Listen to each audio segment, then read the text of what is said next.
Column grid lines are used to equally space your columns in your project. They're also used to be able to quickly locate your columns in your project. To draw in column grid lines, you'll find underneath the Architecture tab on the ribbon, on the Datum panel, there's a command called Grid. Select on the Grid command, move your mouse down into the drawing area. Over on the left-hand side, toward the bottom, between these two elevation tags, make your first click. Move your mouse straight up, then click again just a little bit below this top elevation tag, but straight up at a 90-degree angle. If you zoom in at the top, you'll notice that this is a number 1. This is our first grid bubble. Revit likes to keep things in order, which means the next one that we draw will be number 2. The one after that will be number 3. The same thing would happen if we had letters. So if this was going to be A, the next one would be B, and the following one would be C. Zoom back out. Move your cursor down toward the bottom of the screen again. When you see these temporary dimensions show up, I don't care exactly what the dimension is at the moment. We will adjust this later. So just click when you see that temporary dimension. Move your cursor up on the screen. When you're lined up with the column grid bubble up at the top of this grid line, you'll see a dashed line going between the two grid bubbles. Click when you see that dashed line. This means that these two grid bubbles are lined up with one another. Let's do the same thing for the third grid bubble. Come straight up and click again. Now, if we wanted to have a specific distance between these, we can do that as well. As soon as you see this temporary dimension show up, in this case it shows up as being 25 feet on my screen, type in 20. This is going to give us a 20-foot distance between the first one that we place and the next one that we place. Hit enter, and you can see that it's now made a 20-foot spacing between this one, which was the last one that we had placed, and this one, which is the spot that we just clicked. Come up, click there, and do this one more time. You can either type in a dimension or just eyeball it, clicking and moving straight up. If we zoom in, we'll see that it's 1 through 5. Because of that order, it means that the next one that we will have will be number 6. The reality is, though, I want to go from right to left, and in doing that, we want to switch this from being numbers to letters. There's really no way to be able to do this on the fly, so we have to place the first one in and then adjust it after it's been placed. So click over here to the right-hand side, move over, and click again. You'll see a number 6 show up. Hit escape a couple of times on the keyboard. Select on the grid line, click where the number 6 is at, and change that to be an A, and then click out here into space. Then hit escape on the keyboard to get out of the command. The next thing we'll do is draw in 2 more, so we'll be drawing in B as well as C. And since this last one was A, Revit will automatically label these as B and C. Once again, under the Architecture tab, above Datum, select on Grid. Move your mouse down when it's lined up with the endpoint of the other one, click, move over, and click again. And do the same thing one more time. Zoom out just a touch. We're going to see that our grid lines come down pretty far, actually a little bit farther than what we probably need them to be. We will adjust these after the fact. What I would like to do now is be able to equally space these between number 1 and number 5. To do that, we need to add a few dimensions in. So come up here to Annotate, select on Aligned, and click the line associated with grid number 1. Then click the line associated with number 2, number 3, number 4, number 5, then click out in space. It's important that you click out in space because if you hit the space bar, the dimension will go away. After clicking all the way on across, click the little EQ that shows up. This will equally space between the first one and the last one in the dimension string. Now do the same thing between A, B, and C. Click out in space and select the EQ. We also want to be able to have these spaced a specific dimension apart. To be able to accomplish that, let's drop in 2 overall dimensions. Click where the number 1 is at, click where number 5 is at, click out in space. Do the same thing with A and C, click out in space.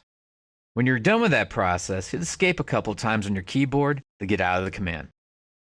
Zoom in so that you can see this dimension. In this case, it's showing up as being 83 feet. What I'd really like this to be is 80 feet. So move your cursor over and select on the line associated with your grid number 5. Come back over again. You'll notice that this dimension is now blue. Whenever the dimension is blue, it means that you can change that information. So click where it has the 83 feet and just type in 80. This will give you an 80-foot spacing between the first and the last. And then click somewhere in the white drawing area. It's automatically moved these grid bubbles, and they're continuously equally spaced. Over here at the side, I don't want this to be 40 feet 6 inches. I'd like it to be 48 feet. So move your mouse down, select on the grid line, come up, select the dimension, type in 48, then click out in space. Finally, to see that equal spacing, move your mouse up, select on the dimension string, and you notice it says equality text. Change that to be value underneath your properties. So now they're spaced every 20 feet. And do the same thing on the side. So by drawing in your column grid bubbles and placing these dimensions, you can quickly draw in your column grid lines and be able to equally space your columns when it comes time to place your columns in your project.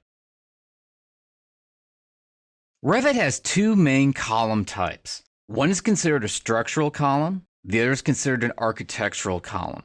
The purpose of this exercise is to review the differences in the properties between those two different kinds of columns.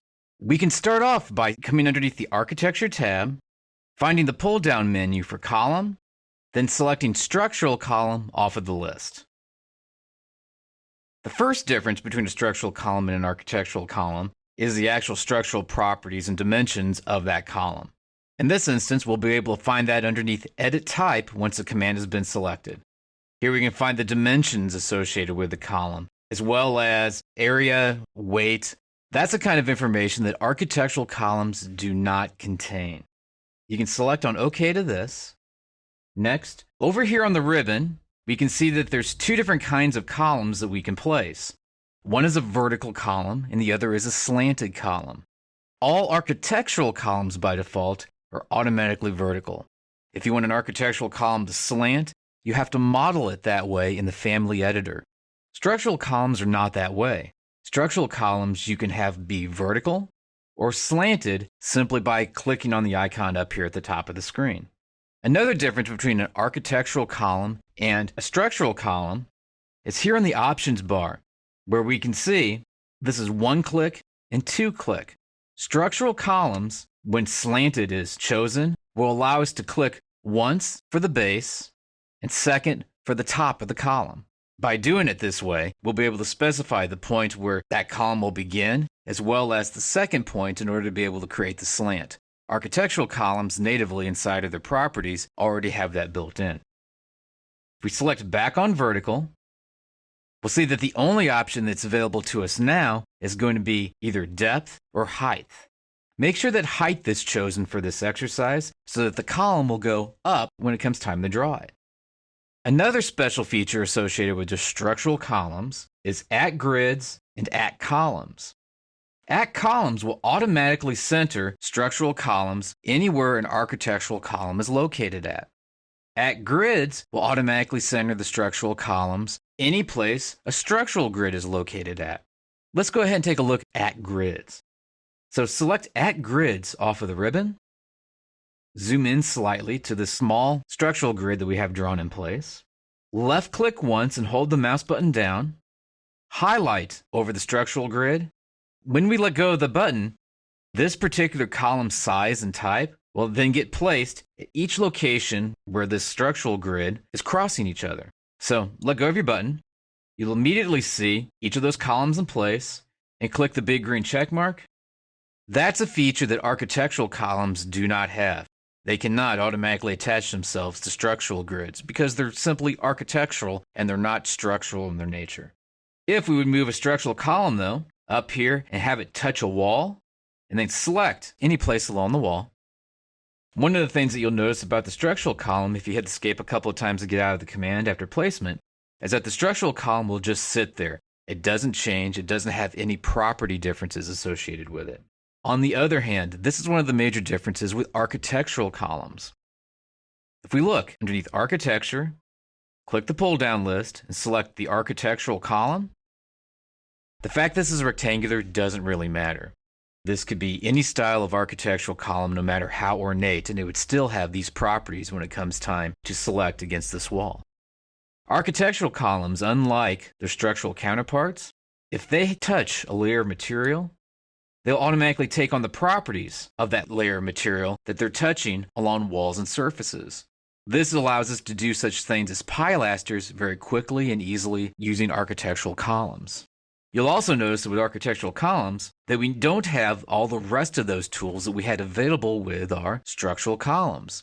That's one of the major differences or advantages to using structural columns, is that they have extra tools for quick and easy placement. But the advantage of the architectural column is that whenever you place them up against an object, they'll take on the properties and materials of that particular object type. So, architectural columns allow you to place them and they'll take on the properties of any object that they select, while structural columns will allow you to place them along column grids or even inside of existing architectural columns by selecting on the appropriate tool. In this case, I'll select at columns, select on the inside of this particular architectural column, and click the big green check mark in order to place our structural column inside of it. In this exercise, we're going to learn the two different ways to load architectural and structural columns into a project environment.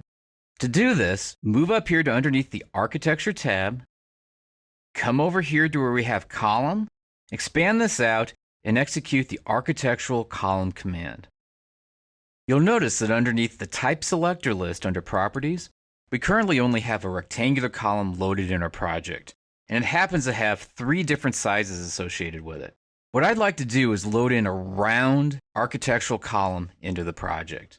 To do this, since we already have the command active, the quickest way will be to come over to Load Family. There are technically 2 different spots where we can load columns into a project. The first one is right here at Columns, and ultimately this is where we're going to be going. This is where all of our architectural columns are located at. There is another spot called Structural Columns. Anything underneath the Structural Columns folder is going to be specific, though, for the Structural Columns command. So we don't want to do this right now because we're going to be loading in architectural columns, and that's what we have loaded as our command. So come back up here to the top and double-click where it has columns. Here we have a few of the default column shapes. You can see that we have some of the more ornate ones, including Doric. But the one that I want to choose is going to be the round column. So highlight on Round Column and click on Open. When you do this, over here underneath Properties on the Type Selector list, we'll now see the round column family has been added, as well as 3 different sizes associated with our round column family. Now, these were architectural columns, and if at this point I'm wanting to place them in, I could. But let's see the process of being able to load in our structural columns next. Hit Escape a couple times on the keyboard to get out of the command. Now, technically, we could have went through that exact same process and then selected on Structural Column, Load Family, and then loaded in Structural that way.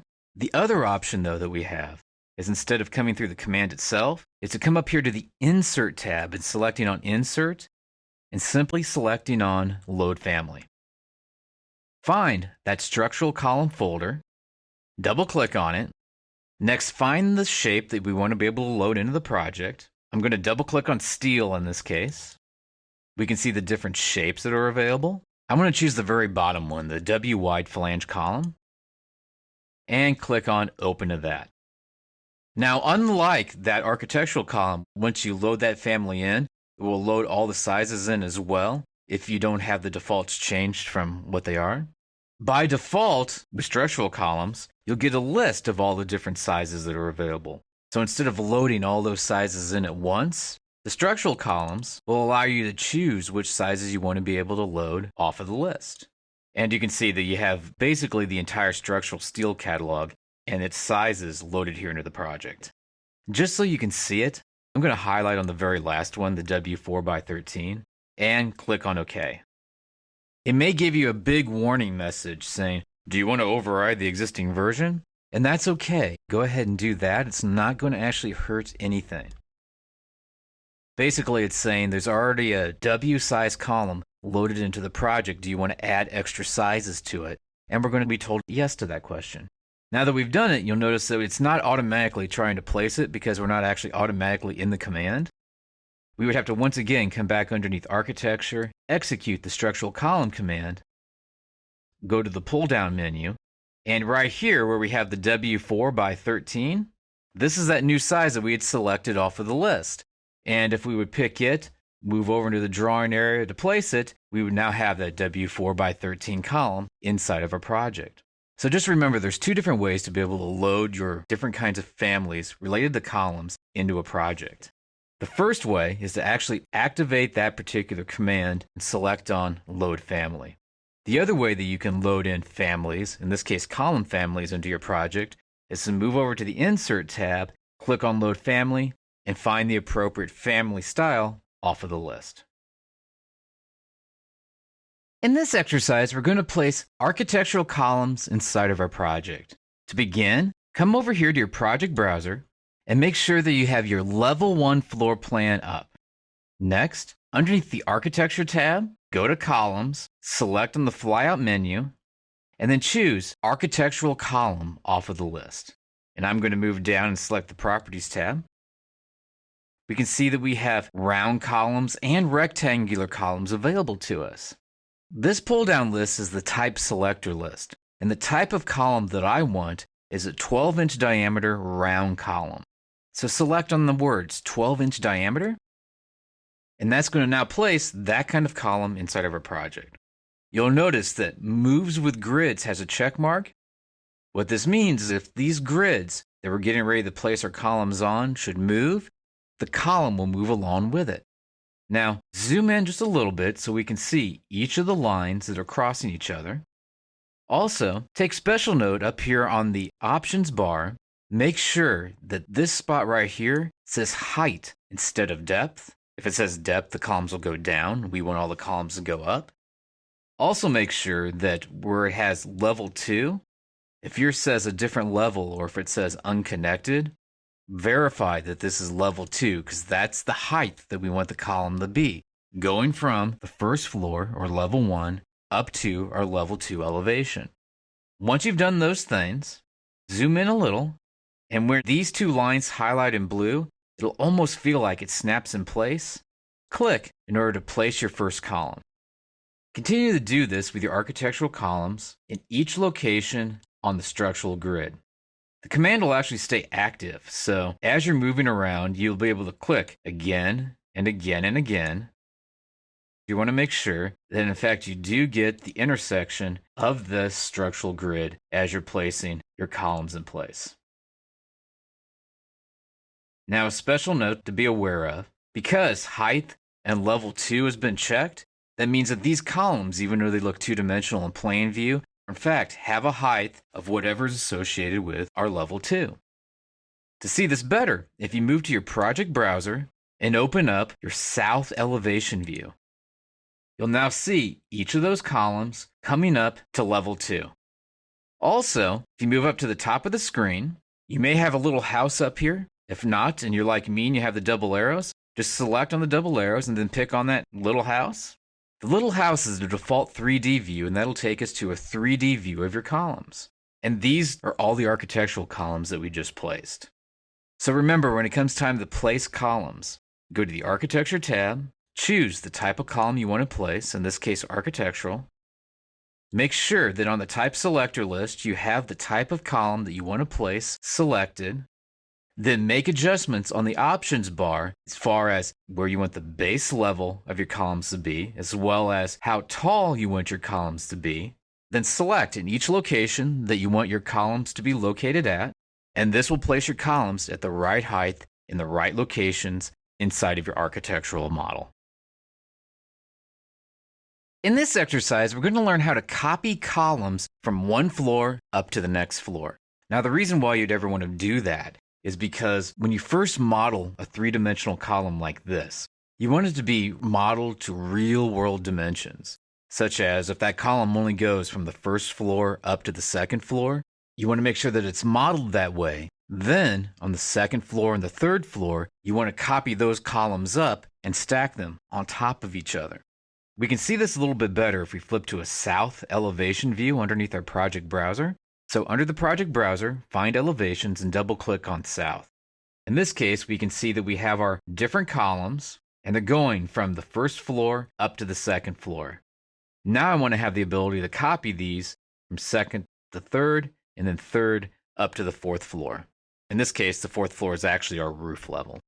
So to be able to do this, our best bet is actually to go into a plan view and select the columns from there. Double click underneath level 1 floor plan views. Zoom in so we're in a spot where we can see the most of our columns. Move your mouse down, get fairly close, farthest to the left and bottom column that we can. Click, hold your mouse button down, and draw a window around each of those columns. And then just let go whenever you're done. If you should happen to accidentally choose something that isn't a column, you have the option of coming up here to Filters and select on the little filter icon up here on the ribbon. And if more than one thing that isn't a column is checkmarked, just clear those check marks out and then select on OK. The next thing that we want to do with all these selected is move over here and underneath the clipboard panel, we want to select on Copy to Clipboard. This is the same as if you were in other Windows programs and you did a Control-C to copy to the Windows clipboard. I want to put extra emphasis on the fact this is not the same as Revit's copy command. This is a different type of copy. So once again, underneath the clipboard, select on Copy to Clipboard. When you do this, you'll notice that the paste command becomes active. Don't click on the picture, select on the word paste. There'll be a few different options available to us, but the one that I want to do is align to selected levels. So select Align to Selected Levels. This will then give us the option to choose which levels that we want to be able to copy our columns up to. In this case, highlight level 2, hold down the Control key, select on level 3, move down and click on OK. Now initially on your screen you might see Revit think for a couple of moments, but you won't see any changes, and that's because those changes have now occurred on the upper 2 levels. If we look at this in a 3D view though, which you'll remember you can either come up to your 3D house and select on that, or under the project browser under 3D views double click on 3D, you'll now be able to see those columns have been copied up from floor to floor. Now this trick doesn't just work with columns. This also works with walls and with floors and anything you might want to be able to duplicate from one floor to the next floor. In fact, we'll probably be doing that whenever we're going to be working with our floors later on in the project. Remember, if you ever need to be able to copy your columns from one location to the next location, in other words, from floor to floor, all you need to do is window around them.